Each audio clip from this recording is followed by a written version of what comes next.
मध्य भारतातली 206 फूट उंच असलेली फाउंडेशनपासून 206 फूट आणि मूर्तीचा साईज बघितला तर 162 फूट अशी हनुमंतरायाची मूर्ती विराजमान झालेली आहे। आता मूर्तीचे जे अंतिम काम आहे ते सुरू आहे। देशाचे गृहमंत्री अमित शाहजी यांच्या हस्ते या मूर्तीचा जो उद्घाटन सोहळा आहे तो या ठिकाणी होणार आहे, लोकार्पण सोहळा होणार आहे।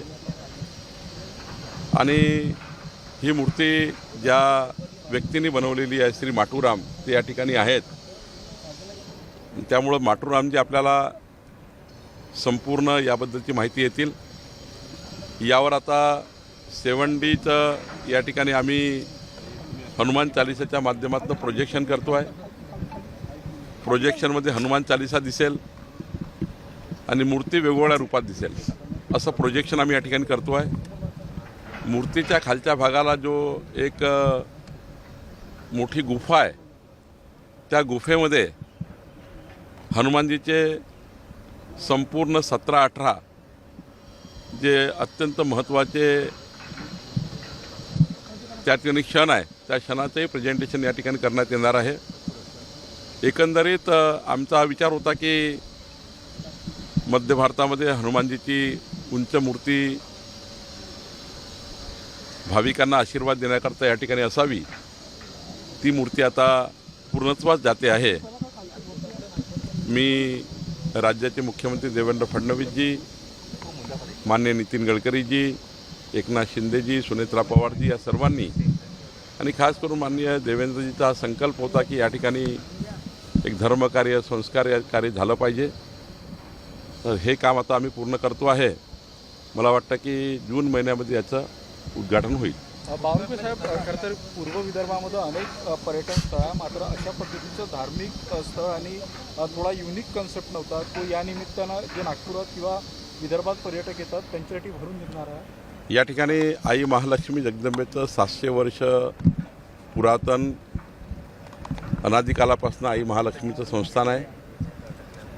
या ठिकाणी 3-4 महत्त्वाच्या बाबी आपण केलेल्या आहे। एक तर भारतीय विद्याभवन ट्रस्टच्या माध्यमातून रामायणा कल्चरल सेंटर, भारत माता मंडपम या ठिकाणी आता एक 7D सायक्लोरामा थिएटर या ठिकाणी येणार आहे, ज्यामध्ये वीज प्रकल्पातून वीज कशी तयार होते, ती कशी ट्रान्समिट होते, कशी डिस्ट्रीब्यूट होतं याचं एक प्रेझेंटेशन असणार आहे। ते सायंटिफिक लेवलचं असणार आहे। जगाचा टूर 32 देशातून फिरून आलो असा एक टूर अरेंज केला जाणार आहे। या ठिकाणी ॲडव्हेंचर पार्क होत आहे, चिल्ड्रन किड झोन होते आहे, बोटिंगचा एक मोठा प्रकल्प आम्ही सुरू करतो आहे, एक हाऊस बोट या ठिकाणी करण्याचा विचार करतो आहे, रेस्टॉरंट बोट तयार करण्याचा विचार करतो आहे, 350 एकरचा तलाव आहे।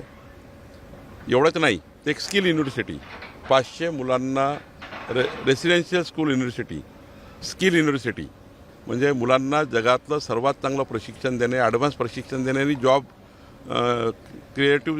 जॉब क्रिएशन करता सेंटर बनवणे हे सुद्धा आम्ही या ठिकाणी करतो आहे। 500 मुलामुलींचं हॉस्टेल आम्ही या ठिकाणी बांधतो आहे। आमचे या ठिकाणी अजून त्या ठिकाणी महत्त्वाचे प्रकल्प आहेत। एक 800 मुलांना 1 रुपया शाळा शिकवणारी शाळा, CBSE शिक्षण आणि स्टेटचं शिक्षण 800 मुलांना 1 रुपयात आम्ही देतो आहे।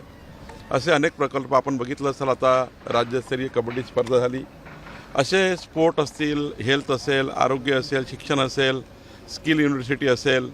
या ठिकाणी एक लायब्ररी जी होते आहे 3 लाख पुस्तकाची लायब्ररी, ज्यामध्ये वेदापासून तर आर्यापर्यंत या देशाचा इतिहास, महामानव डॉक्टर बाबासाहेब आंबेडकरजींच्या संविधानातनं त्या ठिकाणी आपल्याला जे मिळालं ते, आणि 3 लाख पुस्तकाची एक लायब्ररी या ठिकाणी येत आहे।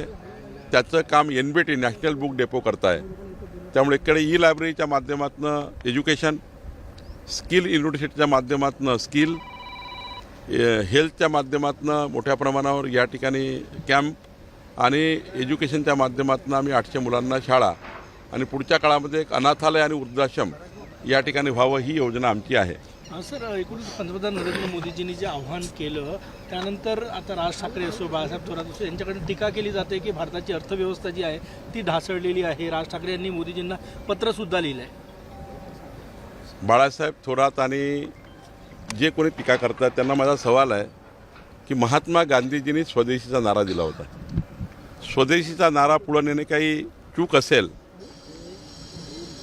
तर मला त्यांनी सांगावं. मोदीजींनी काय म्हटलं की स्वदेशीचा वापर जास्त करा. पेट्रोल डिझेलचा पर्याय काय तर इथेनॉल आहे जे देशामध्ये बनतं. विजेचा पर्याय गॅस सिलेंडरचा पर्याय काय तर आपल्या देशामध्ये सोलर शेगडी आहे.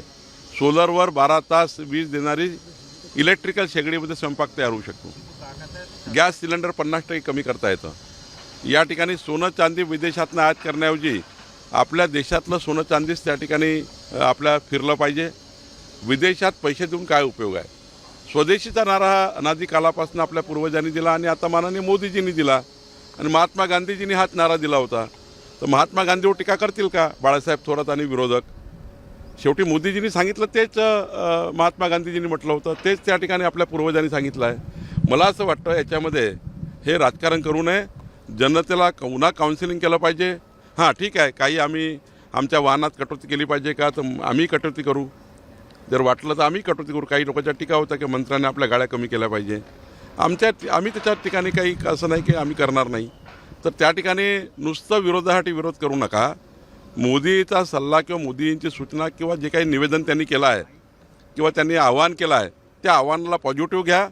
स्वदेशीचा नारा स्वीकारा आणि त्या ठिकाणी विदेशी वस्तूवर मात्र त्या ठिकाणी खर्च कमी करा एवढंच मोदीजींनी म्हटलं आहे.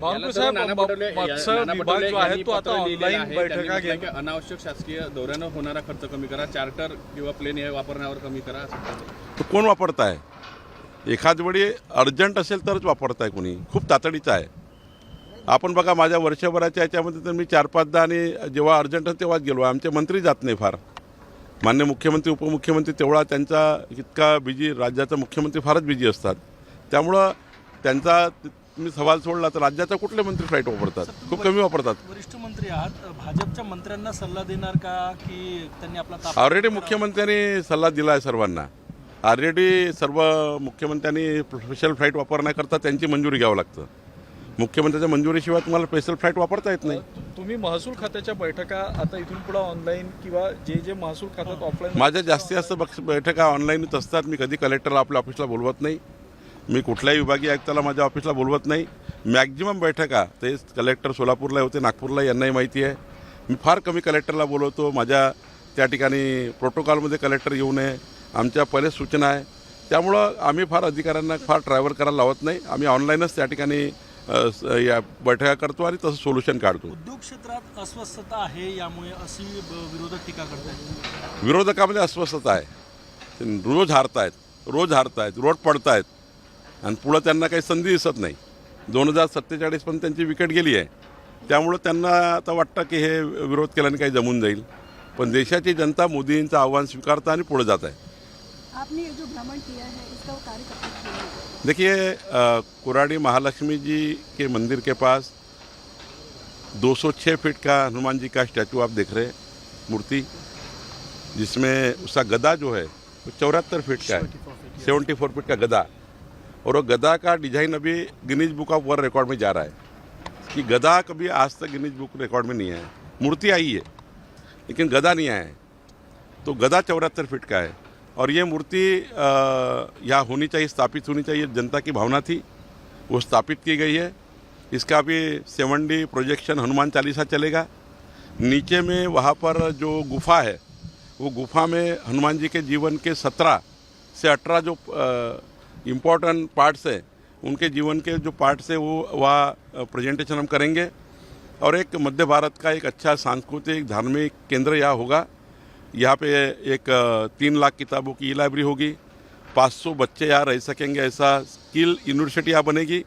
साथ साथ में यहाँ पे बिजली कैसी तैयार होती है, वो कैसी ट्रांसमिट होती है और वो डिस्ट्रीब्यूट कैसी होती है, इसका पूरा लाइव प्रेजेंटेशन हम करेंगे. हम जब वहाँ जाएंगे 7D में, आप खुद बिजली बना रहे, खुद ट्रांसमिट कर रहे, खुद, तो विदर्भ के सारे बच्चे वो जब देखेंगे वो पढ़ लेंगे बिजली क्या होती है. ये भी हम एक कर रहे हैं. यहाँ पे हम विश्व के देशों में प्रवास करने की ज़रूरत नहीं है। 32 देशों का यहाँ पे प्रवास दिखाया जाएगा, जब आप ऐसा लगेगा कि आप खुद अमेरिका जाकर आए हैं, खुद रशिया जाकर आए हैं। वो भी एक प्रवास हमने यहाँ रखा है। साथ साथ में एडवेंचर पार्क, किड जोन, यहाँ पे हम रेसिडेंशियल बोट भी चलना चाहते हैं, एक रेस्टोरेंट बोट भी चलना चाहते हैं, और एक सुंदर एक धार्मिक, सामाजिक, पर्यटन सब यहाँ करने का विचार है। एक पर्यटन केंद्र बन जाने से हज़ारों रोजगार निर्माण होते हैं, और बहुत सालों से, 1000 सालों तक ये मूर्तियाँ होती है, हमारे धर्म का काम रह जाता है। एक धार्मिक कार्य करने की हमारी इच्छा थी, वो पूरी करने का हम प्रयास कर रहे हैं। और इस कार्यक्रम के लिए इस मूर्ति के उद्घाटन के लिए देश के गृह मंत्री अमित भाई शाह आने वाले हैं, और हमारे मुख्यमंत्री जी सब लोग रहेंगे। एक अच्छा धार्मिक कार्यक्रम होगा, और उसके माध्यम से हम समाज को एक नई दिशा देने का काम करेंगे। शरद पवारांचं एक पोस्ट आहे, ते म्हटले की कृषी तज्ज्ञ, अर्थतज्ञांना एकत्र बसवून देशातल्या सरकारने यावर मार्ग काढायला पाहिजे, गांभीर्याची परिस्थिती आहे सध्या. नाही, काही गांभीर्याची परिस्थिती नाही. आमचे प्रधानमंत्री सर्व सेक्टरच्या सर्व लोकांना सोबत घेऊन काम करतात आहे, त्यामुळे फार काळजी करायची कोणी गरज नाही आहे. प्रधानमंत्र्यांनी देश सुरक्षित ठेवला आहे, मोदीजींच्या हातात देश सुरक्षित आहे. महाराष्ट्रातील ताज्या बातम्यांसाठी बघत रहा टाइम्स टुडे 18 न्यूज. सोबतच शेअर करा, सबस्क्राईब करा आणि बेल आयकॉन प्रेस करा.